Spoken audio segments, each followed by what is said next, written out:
Yes, special thanks to Hilda Wathithi for that insightful interview with Shane Lamar, an artist who's finding his way to make it to the top and making buck while off fit and still a martial artist. So the guest I have in studio is also involved in martial arts. What a coincidence. But before I introduce the guest, Y254 channel is our handle on Twitter, Y254_ channel on Instagram, and Y254 on Facebook. You can find me directly at It's by More kwa kila mtandao wa kijamii. So today is Entrepreneurship Tuesday, and I have the CEO and founder of YInnovate, and is here to share the story of innovation in the country right now and the current state of it. Karibu sana, Mr. Muhoho. Thank you so much. Yes, so we have had a very long conversation before we got here. We have a lot of things in common, and we have a lot of common interests, but we'll try to narrow it down a bit for the viewers. Hizo zetu tutacha kando kiasi. So you can introduce yourself maybe. Who is Muhoho in a few words? Okay, my name is Macharia Muhoho. I am blessed and highly favored. I usually like introducing myself as that. I'm the founder of YInnovate, and apart from that, I'm also an entrepreneur and also an investor. Yes, an entrepreneur and an investor. All right, there's a thin line between an entrepreneur and an investor. So an investor is somebody who invests in entrepreneurs. So you are an entrepreneur yourself, and then you invest in other entrepreneurs. Yes. All right, what led you to being an entrepreneur? I'm interested in that. It's a long story, Barry, but I'll try to be as candid as possible. Because you know, so many people have that fear. Yes. Having a salary is very comfortable. It's a crime to have a salary, first of all. But remember also, not all of us we are called to be entrepreneurs in a society. Others are called to be employees, while others are called to be entrepreneurs. They serve very well when guided and led. Yes. All right. Now, for me, my journey as an entrepreneur started way back in 2009. 2009, I was working with one of the local media stations. It's a mainstream television station. Then I happened to be producing television content that is business related. So I encountered a gentleman by the name David Miner. David Miner was like a mentor to me. So he told me, Macharia, when I look at you, I see a lot of potential in entrepreneurship within you. Because the way you talk to people, the way you convince people, I believe you can really make it to entrepreneurship. All right. Now, after that particular incident, he told me that if you are ready, I'll give you the first business for you to do. Because he had identified some of my talents and some of my strengths. And he told me, if you get this and this and this, I'll give you the first check. So you met Miner in the line of work? In the line of work. All right. Yes. So that is one of the opportunities I'll advise all employed guys, employed people, that you never know where God is placing you. You can run into your destiny at the place of your work. Right. So wherever you're working, wherever you're employed, sanctify that place and really work very hard, and work very because opportunities lie within there. Right. You don't really need, in fact, a capital to start a business. What you really need is the networks. So if you ask me, Barry, I'll tell you, my journey to entrepreneurship started not with a capital, but with a network. With a network. Well, whom did I know? This gentleman Miner. This gentleman. And what business did Miner introduce you to? Yes. So that's also very interesting. I started my first business was in the production industry. I ran an agency known as YInnovate, Win Agency, which is under Win Group of companies. So Win Agency, I started it in 2010, but I made it to be a limited company in around November 2011. That was way back then. So that because I was in the line of production, that is where now my first business started. I started my first entrepreneurial journey with Win Agency under production. Under production? Yes. You are producing content for your clients? Yes. All right. What type of content were you in at this particular time? Because as somebody who is interested in business, it's very unlikely that you were doing dramas and plays maybe or certain types of TV shows. I'm interested to know. You are right. You are right. So for me, I really niched my market. First of all, I was doing television programs that were concentrated in business. Then from that, I did now TVCs, whereby we promote small and medium enterprises, creating small content for them so that they can promote themselves on TV. So then was TV. Then the digital era came on board. That is the time now that a lot of platforms like YouTube, Twitter, Facebook came on board. So now that is how the industry went. Now we have the DVB-T. Yes, we have so many TV channels. A lot, yes. On the digital platforms. On the digital platforms. So there are so many outlets to put out your content. Definitely. All right. And in fact, before we move on, I'll really advise anybody, the future of work does not lie on employment. The future of work lie in what we call intrapreneurship. Entrepreneurship. Yes, because we have entrepreneurship and we have intrapreneurship. Intrapreneurship is whereby you become an entrepreneur within an organization. Can I use you as an example? Thank you very much, sir. Now, Barry, you are an employee of Y254. You are a presenter. When you have off during your day, say you're doing this in the morning hours for 3 hours, later on for the 5 hours that are remaining within the day, what can you do for Y254? Think about that. So when you do something like that, Y254 later on, when they encounter companies like now YInTheMorning, they can now use your different abilities to make creative content, creative use of you. Because I believe probably you are either good in presentation, but you can be very good in creative department, or you can be very good in training other employees. People say that. I don't say that, by the way. Yes. People tend to say that I can be very creative. So you can utilize that training aspect, and Y254 can be paying you. Companies like Google, they usually have like 20% of their time, they allocate free time to their employees. To brainstorm, to go. Brainstorm, come up with different things. That is what I call entrepreneurship, and that is the future of employment. Do you think it's the role of the employer, of the bosses, or the heads of departments to promote this culture? And how is it that they can promote this culture? Good, very good. And that's the reason why, in fact, when I was doing my master's thesis, I was looking at the impact of innovations in organizations. And I discovered from the recent, in fact, from the recent statistics done by the Kenya National Bureau of Statistics, it indicated that 400,000 of small and medium enterprises, they have died within the last 2 years. Just say the figures again so we can get a perspective. Yes. According to the Kenya National Bureau of Statistics, they released what can we call it? A study. A study. Yeah, they did a research and they released their findings. Yes, that is the word I was looking for. They released their finding and indicated that more than 400,000 small and medium enterprises have not celebrated their third birthday. In fact, it's not their third, their second birthday. And why was that?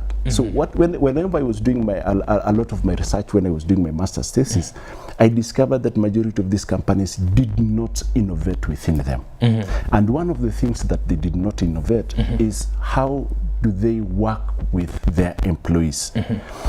Now, suppose the company is probably in the tech industry. Let me use an example of tech industry. We are developing apps. They're developing apps and anything else.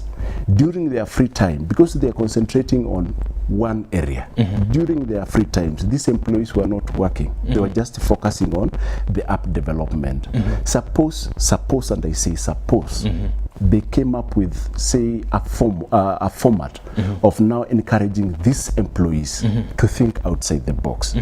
I am in my late youthful years, and I know majority of this. You look quite youthful. Yeah. All right. But that's besides the point. That's besides that.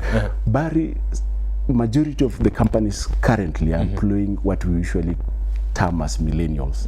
How are you utilizing millennials? They have very good creative ideas. They have very good energies. They're very good in coming up with new ideas. But if your company is just thinking about one idea, how are you utilizing that? So I'll also advise that these managers within this organization, they need to come up with a way of how they can work with these millennials or employees. And one thing I see in companies that have succeeded, one thing they have in common is that they adapt Yes. to situations, and they always come up with new ideas to keep you glued. For example, if I look at Facebook, it's not the same Facebook that I was using in 2010. Yes. Right now, it's very different. There are more buttons, it's more fluid. If I look at Instagram, it's the same thing. Yes. Innovation, you were telling me something interesting that I'd like people to understand. There's a difference between innovation and invention. Yes. Yes, and maybe you can share it with the viewers before we get to your thesis and how you came up with this. We innovate. Yes. Thank you, Barry. Majority of us, we usually confuse invention and innovation. Invention is coming up with a thing for the first time ever. Let me just use a good example. Thomas Edison. Thomas Edison is credited for coming up with what? The light bulb. Now, him, because there was no any other form of energy, he was an inventor. But now innovation is just having a good idea, using this. Now we have the energy savers now. Yes, now we have the those are now the tubes now. Those are now innovations. Innovations. Thomas Edison was an inventor of the electric bulb. Then innovations come on board now, light savers and everything. Now, majority of us, unfortunately, we usually say that innovation just happens in the tech world. That is a fallacy. Innovations happens in all the spheres in our lives, from the individual, in agriculture, in hospitality, in health, in sports, wherever platform. Innovations has to happen in those areas. Because every time we talk about innovation, the thing that crosses your mind first is information technology, apps, websites, new models of computers, new operating systems. But innovation is vast. Innovation is vast, and I hope every organization, will adapt to what we call innovations culture. Think about any idea that you can think within your organization, so that we reduce this 4,000, the statistics that the Kenya National Bureau of Statistics usually release every time, so that we can reduce that. And most you used in fact a good example of Facebook. The Facebook of yesteryears is not the Facebook of today. It has transitioned a lot. Unfortunately, majority of our companies, I don't want to name names, unfortunately majority of our companies are not considering what we call innovations culture. Because Facebook has adapted to what we call innovation culture, they have to think outside the box, and they have to disrupt the box that they are within, so that they can think what their clients are thinking. Organizations do that way, what we usually call design thinking, just coming up with an idea that will satisfy the needs of our client. All right. Yes. So we should adopt the innovations culture. Yes. As individuals, as organizations, as a country, as the government as well. The government, yes. In fact, the government really to adopt the innovation culture, leadership innovations. Leadership innovation. That now will come down to their models, their governance structures. How do they connect with their common mwananchi? And this is why Hilda keeps campaigning for young people to lead this country. But that's a story for another day. Yes. Your thesis now, and this is where your business idea was like formulated, for lack of better words. Yes. Yes, take us through this. Yes. Now, when I was doing my research, I discovered that majority of the businesses are dying, and one of the biggest thing is innovations. Now, innovations, it's not in one area. There are different financial innovations, market model innovations, product innovation, service innovation, and process innovation. So if you ask me, I'll narrow it down to three things: product innovation, service innovation, and process innovations. So majority of these businesses were dying. So I discovered there is an opportunity. There is an opportunity for me to look and see this particular And that opportunity. is innovation in its own way. That is innovation. Finding a solution. Finding a solution. I can see you have a very nice lemon. What do you see? I see a lemon. It's ready to be devoured. Now, I want you to look and see. What do you see? This is a test. I never knew I was going to be tested at work today. All right. Now, but I still see a lemon. You see a lemon? I'm sorry to say. Yes. Now, this is a lemon. When you look at it, this is a lemon. Yes, it's a lemon. But I want you to look and see. When I see this particular lemon, I see various opportunities. And that is how you can ask yourself as an innovator, as an individual, where do we see opportunities? Let me just give you a good example. For somebody who is a trader, he'll see this is a good lemon to sell. Good. For a farmer will say that this lemon is probably overripe. For people who work with the lemon industry, somebody will say that the or the standardization of this lemon does not fit probably the international market. To be exported. It's not fit to be exported. Yes, somebody will say something like that. Those are different opportunities. So one of the things that I'll advise, wherever we get a challenge, wherever we see things, let us not look at it. Let us see beyond the thing. All right. When you look at something, Barry, see. Don't just look at it. It's a lemon. I'm looking at it. All right. Ask me the question again. Now, I think I'm ready to answer the question. Okay. So, Barry, when you look at this, what do you see? I see lemonade. Yes. I see seeds to be planted to get other lemons. Yes. I see compost manure. Yes. I see... What else? Markets. I see the international market. Yes, so I tried the second time. Yes. Right. Thank you, Barry. So you can imagine if all of us, wherever we are working, wherever we are in PSV, we can be asking ourselves that particular questions. Opportunities are everywhere. And remember, you really don't need capital to start this particular business. You need the networks. You need networks. Number one is networks. Number two, there is also another business of mine that I started with knowing the supplier and distributor. Yes. So you know this particular market and you know somebody who's supplying this particular. But the supplier and the market, they don't know each other. So why don't you fit yourself in between that so that you can pick because you are a friend of the supplier, you pick the equipment or the product of the supplier, then you fit to this particular market. So that can give you an opportunity to start. You get here, say, with a 50 shillings, you sell here with 70 shillings, you save 20 shillings. Remember, you don't incur any cost because you're using the models for this supply. You're just moving the goods to where they're needed the most. Yes. When somebody tells you that there is no opportunities in Kenya, Kenya has a lot of opportunities. Our resources, natural resources, are also source of businesses that you can think about. Imagine we are in Nairobi or we are now in big urban towns. Our land is sitting idle. Why don't we do something on agriculture so that at least we can fend for a future and be sustainable later on in life? Yes. There's a lot of free vast land in the country that is lying idle and people are looking for jobs in the city. Yes. That has always been a complaint. Yes. All right. And there are a lot of graduates as well with no jobs, but there are a lot of opportunities as well. We should never forget that. Yes. So we innovate. Just give us a picture of We Innovate. How does it work and what does it do? Thank you for the question. So We Innovate develops a culture of innovations within organizations. Organization, I mean business startups, small and medium enterprises, whereby we develop the innovation culture. We equip them with tools and skills.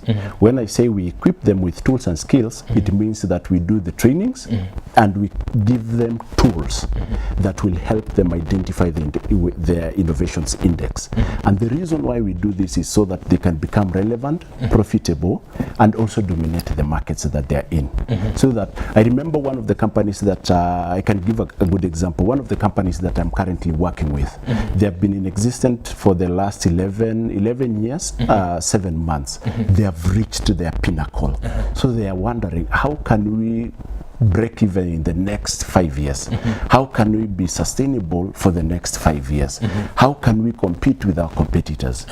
So When my team sits down with them, we identify the areas that they really need to innovate. Can I give you a simple example? Perfect. I love examples. Let me use this big company, like say Blue Band. Blue Band, when they were starting, they were selling their margarine in the big container. Then they reduced that to the small sachets of 15 shillings and 10 they shillings. went down slowly. They went down slowly. Even the telecom providers, they started selling airtime at 1,000. Yes. They went to 500. Now, that is product innovations and process innovations. Now they are thinking, where will they be in the next 5 years?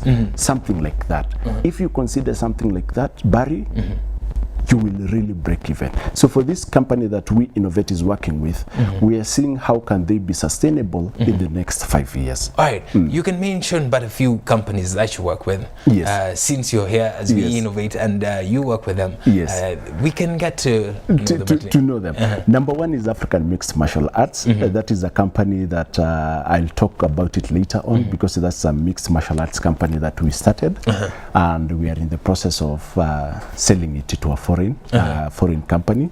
Then we have Ubrica. Then we have Point 50 Capital. Then we have Archie Horse Riding. Those are some of the companies that I'm currently working with as YInnovate. All right. To turn there.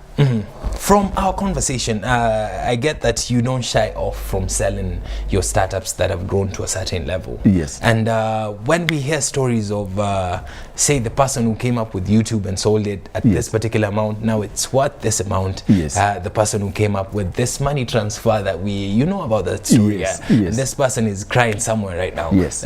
Would you encourage people to sell their startups that are growing?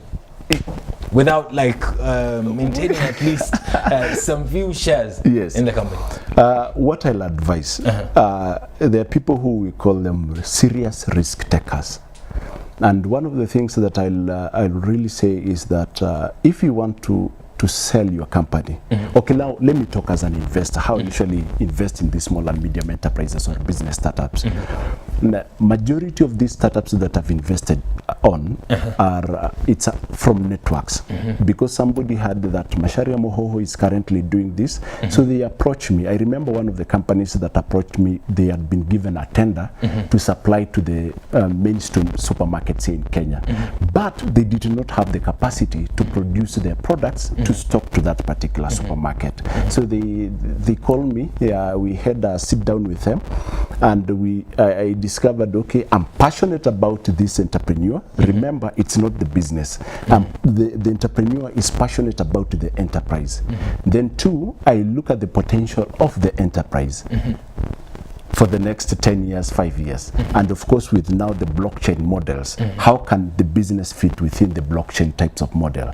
So I sat down with this particular entrepreneur, and she wanted to give me 50-50. But I told her, because I know at the moment you don't understand the business, and I'm not in the business of grabbing your business, because I see there is a lot of potential.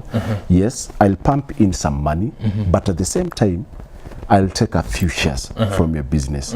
And I also advised her, I can take 46, you can take, say, another 45 or 46, then the remaining, let this remaining equity remain for the organization, so that it's not Barry and Macharia owning this particular organization, but it's 3 entities. So if you ask me, is it good for you to sell your business 100%? Yes, it's possible if you are in the business of trailblazing. You start something, then you sell it completely, you move on, you forget about it. Or you can sell, like the first company that I sold, I remained with an equity of 20%. Just what we usually call, we suffer from what we usually call founders syndrome. You started something, but you say you're attached to it. You are attached to it, but you give 80% the controlling stake to the. So then at least you have some ties to it. Ties to it. All right, on to our last question now. Yes. And this is not necessarily a question. I would like to get your opinion. As somebody who has studied in South Africa, yes, and you've studied in Kenya as well, for your postgraduate. Yes. There are claims that the local universities or Kenyan universities don't promote research as much, and that is reflecting on how graduates from these Kenyan universities are when they get into the market. Yes, what's your take on this, and how can we improve on this if it's a fact? It's true. Unfortunately, it's true. But if you ask me, it's because of the cash crunch that the local universities are currently experiencing. If you go, I did my master's at the University of Nairobi, that is entrepreneurship and innovations management. If you look at some of the innovations that entrepreneurs have started and they're coming up with, it's vast. But now from there to the next level, that is the model that the university and the innovators within the university have not yet thought about it. Because I remember I attended the Global Innovation Summit, the GES, the Global Entrepreneurship Summit, where the former President of the United States of America, Barack Obama, came. There were a lot of good innovations. I'm telling you, as Kenyans, we are very innovative, very, very, very innovative.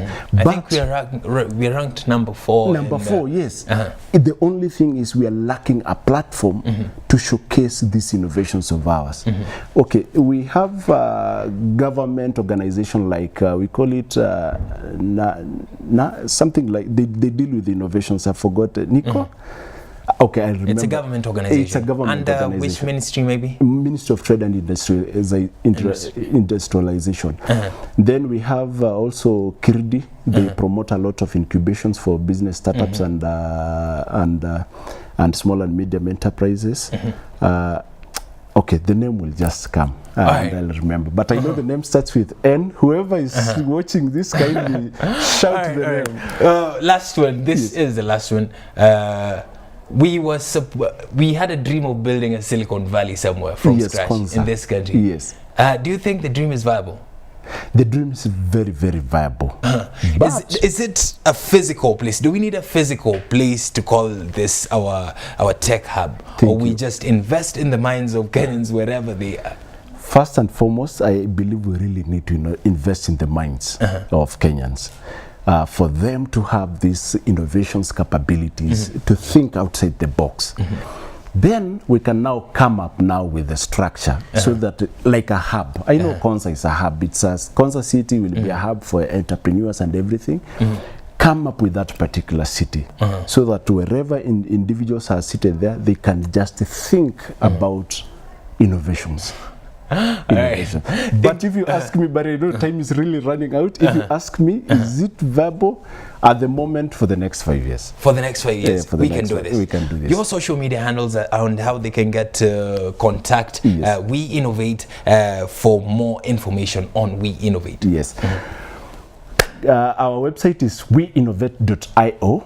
That is number 1. Then my Twitter handle is Macharia Muhoho. Facebook Macharia Muhoho. LinkedIn Macharia Muhoho. Thank you very much, Mr. Macharia Thank you so much for coming through to Y in the Morning. Yes, this is another segment of Entrepreneurship Tuesday. I go by the name of Barry Moses, or it's Barry Mo kwa kila mtandao wa kijamii, and we had Macharia Muhoho, the CEO and founder of We Innovate, and he has a lot of wisdom. If you'd like to know more about We Innovate, head straight to www.wyinnovate.io. Hilda Wathithi is coming up next with another powerful interview. You don't want to miss this. Don't touch that dial. Don't go nowhere.